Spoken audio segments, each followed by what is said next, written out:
Welcome, everyone, to another episode of the Basic Thoughtonomics podcast. I'm your host, Chris Russo, and for this episode, I'm very honored, humbled, grateful to have this guest on. Grateful he's taken a few minutes out of his day to come on. He is, in my opinion, the best to ever do this, to do sports talk radio. He's the host of Mad Dog Unleashed on Mad Dog Sports Radio, Sirius XM Channel 82 from 3 to 6, Monday through Friday. He also hosts High E on MLB Network, Monday through Friday, 1 to 2. He is the great Chris Mad Dog Russo. And Chris, thanks so much for coming on this podcast episode. How you doing today? All right, Christopher, good job. Well, good to be with us. Good to be with you. Let's see what you got to say here today as we fire away some answers at you. But nice salute. Way too kind, but good to have you aboard. No, I truly mean it. But yeah, I'll get right into it. Just want to ask, how's life? How's things at Sirius, MLB? Everything good over there? Very good. Sirius allows you to do exactly what you want to do, Chris. It's got tremendous flexibility. Nobody is hovering over you. You don't have to, break down the Met lineup every single show. Yeah. You don't have to break down, the giant offensive line every single show. The new Nick president, you don't have to waste your time with. You really have tremendous flexibility with content, and you can do really anything you want on a day-in, day-out basis. I want to break down Kirk Douglas's films. I can do that, which you can't do on local radio. So from a radio standpoint, I can't think of a better place to work than Sirius XM. As far as the TV goes, they make it easy for you. You know better than anybody. The MLB Network is a wonderful place to work. Absolutely. They, for the most part, they allow me to do what I want to do. I mean, occasionally, they got to put the wraps on you occasionally. It is owned by the owners. So you got to keep that in mind. It's not incredible independence, but it's enough. It's an easy place to work as far as the staff goes. There's always something to talk about. It's been a good off season with the Astros scenario and Mookie Betts getting traded, and of course the free agent players in Rendon, Strasburg, and Cole.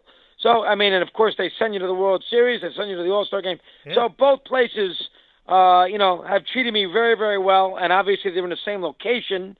So that makes the commute a little better. Career-wise, no complaints, that's for sure. Right. Do you miss the New York feel of it, though? Like, I know you have a lot of freedom here on Sirius. Sometimes. You don't miss that whole having that. Yeah, sometimes I do. Sometimes you miss somebody to talk to. As far as being a solo act goes, you don't have a guy you can bounce ideas off necessarily. Right. And you do miss, at times, not being part of a local team. I mean, that's the best way to explain it. At Sirius, you do not have a local team. It's not one team that everybody, sort of rallies around. While in New York, of course, you got the 7 or 8 teams and there's fan bases at each one, and you can always parachute in and let the Giants or the Jets or the Mets or the Knicks carry your day. You can't do that at Sirius, so you have to understand that going in. And there are times, certain times of the year. Football is a sport that it's a national sport, NFL. Right. So you can always. That's not as big a problem in the fall. But there are times during the year where you really miss not being associated in a city that has a baseball team specifically that they're into. Basketball on a day-to-day basis doesn't generate the sort of juice that a baseball season does. So, right. There are times you do miss the baseball, the one-on-one relationship you have with the fans in a certain town. You don't get that at Sirius. You do miss that occasionally. Yeah. Do you feel like you're engaged with that caller from Georgia who has the southern accent, or that caller from Missouri who kind of comes from like a different culture and different lifestyle? Like, I know you've been doing Sirius for a while now, 11 years, but do you notice that? Like, you still feel engaged with those people all over the country? It's a good point. The University of Missouri football fan is not going to call Sirius XM and Christopher Russo. The University of Georgia, diehard, I got to talk Georgia football, soup to nuts, 365 days a year. I want to break down recruiting classes. I want to break down the game against the Citadel. I want to break down Jake Fromm's every pass. That kind of person is not going to call me on a day-in, day-out basis. He's going to get his local flavor from the newspapers or the stations, TV and radio in his local town, Athens, Columbia, Missouri. That person's not going to call me. The person in Athens who's going to call is a guy who loves college football, because we do plenty of it, who might be a Georgia fan, but he's interested in the other teams in the SEC. He's interested in the Big Ten. Right. There we will give you a bigger framework of the sport. Now, remember, we do Gary Danielson once a week. Yeah. So in the college football season. So obviously we spend plenty of time on the SEC, so that Georgia fan is going to be placated. We do plenty of things on the college football landscape, championship games and conference play and everything else. I do plenty of college football in the fall. But the guy who really wants to get into detail with his local college team, we're not for them. Right. Yeah, and just kind of switching gears here, I just want to get your thoughts on the Super Bowl. What was your overall thought in the game? It was definitely a better game than last year. I know you hated last year's game. I'll tend to disagree with you on that, but what was your thought on this year's game? I mean, I guess you had the drama going in the fourth quarter. You like the lead change. The last 6 minutes were exciting. The game itself was a little flat. I did not think it was a great game. I thought there'd be more offense. Not a whole hell of a lot happened in the game. The game was made based on the Chiefs having a big fourth quarter. If the Niners ran the ball properly or got some first downs and didn't have passes batted down at the line of scrimmage, and if they had utilized their 2 drives correctly, especially the first one off the second interception, which gave them the ball at their own 20-something yard line with 11 minutes to go, up by 10 points. If they take 5 or 6 minutes off the clock, go down and kick a field goal, I don't know if the game would have been a very forgettable game. The game became memorable because Mahomes made some big plays. Kansas City, sort of a team that hadn't won in half a century, won the title, which is something different. That's where the game became somewhat memorable. Before that, the game was a ho-hum game. Niners, listen, couple of plays. 3rd and 15 was obviously the biggest play on the pass play. Oh, yeah, that turned the whole game around. On Mahomes, right? That was the biggest play of the game. Yeah. So we give the Chiefs a lot of credit for that. But if you're a Niner fan, you'd be sick for 6 months because that's the game you let slip away. Right. And I wanted to get your opinion. If Garoppolo hits Sanders there at the end of the game, 2 minutes left, you think that's maybe going down as an all-time great game? Or say the Chiefs come back, get a field goal? Like, what do you think? Okay. Well, now if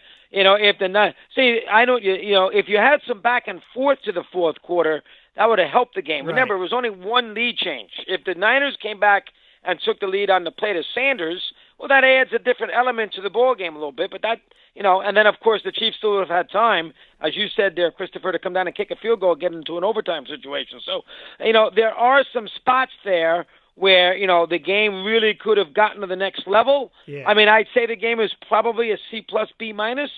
If they would have gotten that touchdown with Sanders and the Niners had won the game there, or the Chiefs got the ball back and drove down the field and tied it, the game probably gets pushed up to a B. But right now the game is probably a B-, C+. He had Sanders open. He overthrew him. And Garoppolo's taken a lot of hits for this game. Yeah, what I would say about Garoppolo is essentially he didn't lose the game, but when he had a chance to win it, he didn't do it. That's what I would say about Garoppolo in this game. Yeah, I agree. I think that's a good way of looking at it. And I agree with your overall take on the game. It was not really a good game. First 3 quarters. Fourth quarter got exciting, but yeah, Chiefs pulled away. I would agree. It's probably, like, if you had to grade it, a B in regards to Super Bowls when you look back on things. But I kind of want to switch gears now. A lot of people refer to this as maybe a dead time of year in sports. The pro basketball fan would probably disagree with you on that, or the diehard college basketball fan. This part of the year, what are you kind of looking for in sports? Do you kind of agree maybe this is a little bit of a lag in the sport? Yeah, it's a big lag. And we got a big break with the Mookie Betts trade, so that carried us for a day or so. The Met ownership situation helps in New York. Oh, my God. I'm a Met fan. But it's miserable. Yeah, a Met fan gets upset, so they call. But it's a tricky spot. I mean, the bottom line is if you're doing sports talk right now, anywhere in the country, especially more so nationally, it's a tricky spot. If I was in New York, I'd probably spend a lot of time on the Knicks this week. Steve Mills fired, hired the new president here in the last day or so. So you'd spend some time on that. I really can't do that on national radio because the people in Oklahoma City do not care about the New York Knicks. I mean, the NBA does not resonate nationally until late in the year, postseason. The NBA, they have huge stars, and we all know, the Kobe thing, that was a worldwide event. Yeah, but the that NBA on a day, that was terrible. Yeah, American tragedy. But the NBA does not, under any circumstances, resonate day to day on sports talk. Now, I don't live in Portland, so I'm not doing radio out there in the Northwest. Maybe there's a town or two that, the Lakers, maybe there's a town or two where you can get by doing the NBA day in and day out. You cannot get by doing NBA regular season. It's not going to generate phone calls. Again, if you're in a big market, there's 4 or 5 cities you probably can do it with, but you cannot do it nationally. You are going to have crickets on the other end. The NBA is not going to generate. The NCAA tournament doesn't generate either because the fans don't know who the teams are.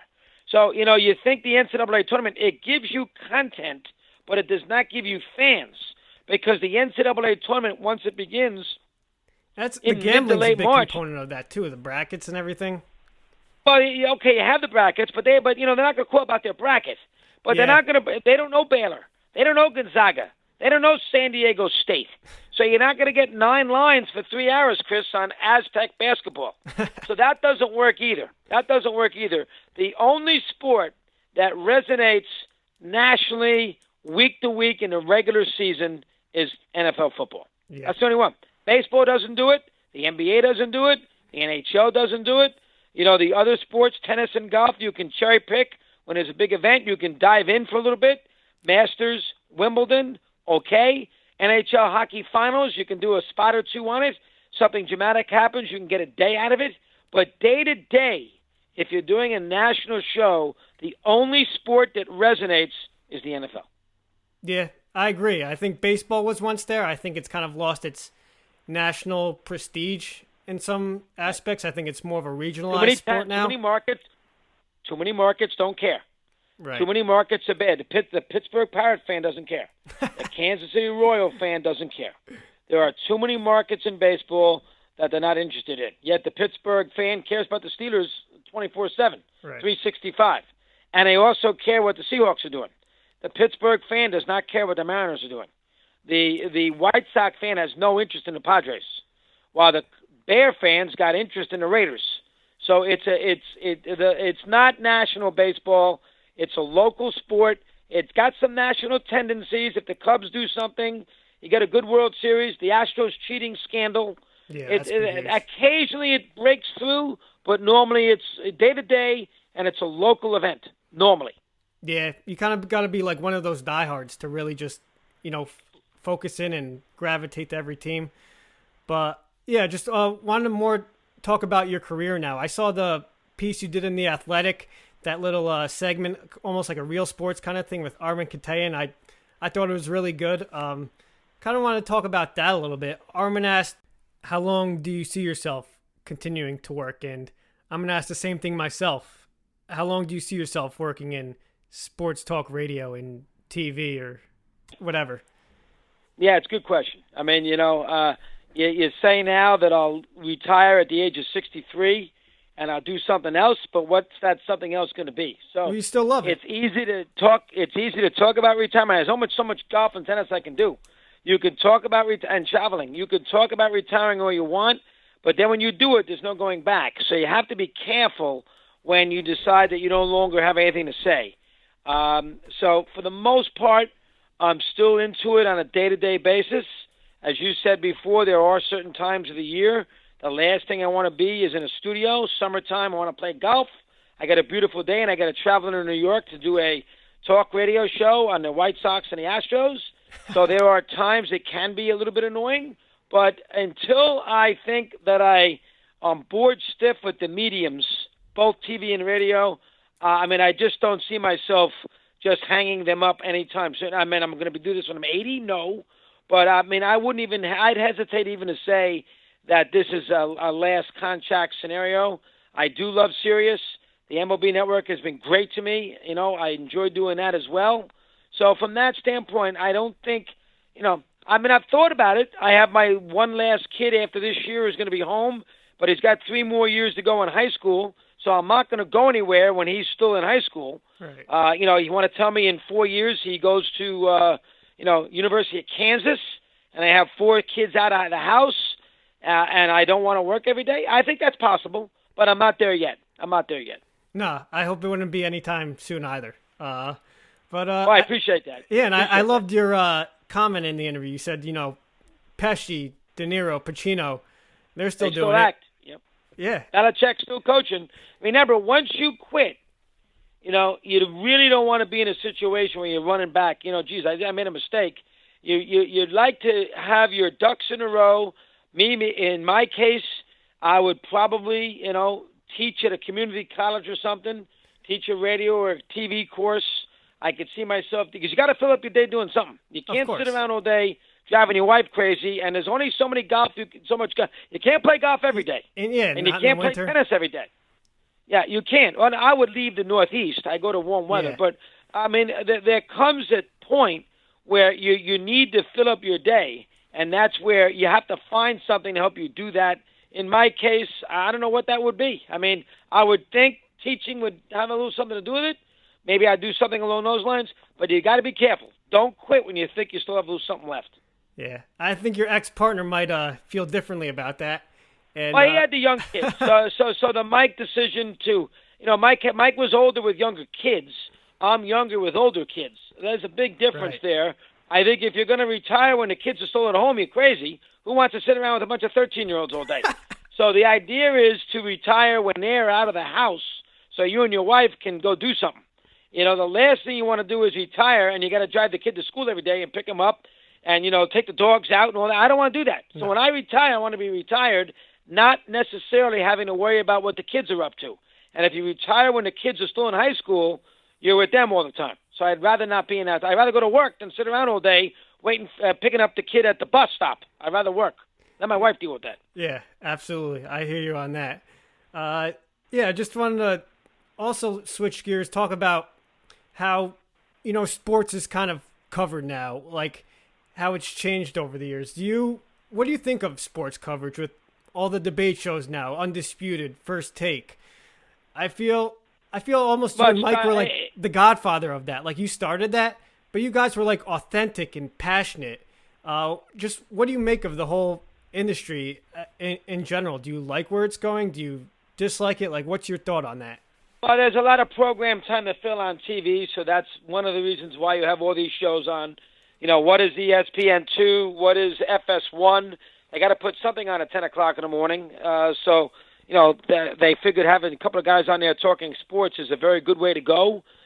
They can't do business or politics or the stock market because there's enough CNBCs out there, so they do the sports. So the vacuum had to be filled, so you got to keep that in mind. I think the biggest difference I've seen with the medium and the way sports is delivered is that it's delivered in snippets now. I noticed it with our show. Nobody's really listening necessarily the whole 3 hours. They listen to snippets, things we put out on the internet. Too. Sometimes it goes viral or something.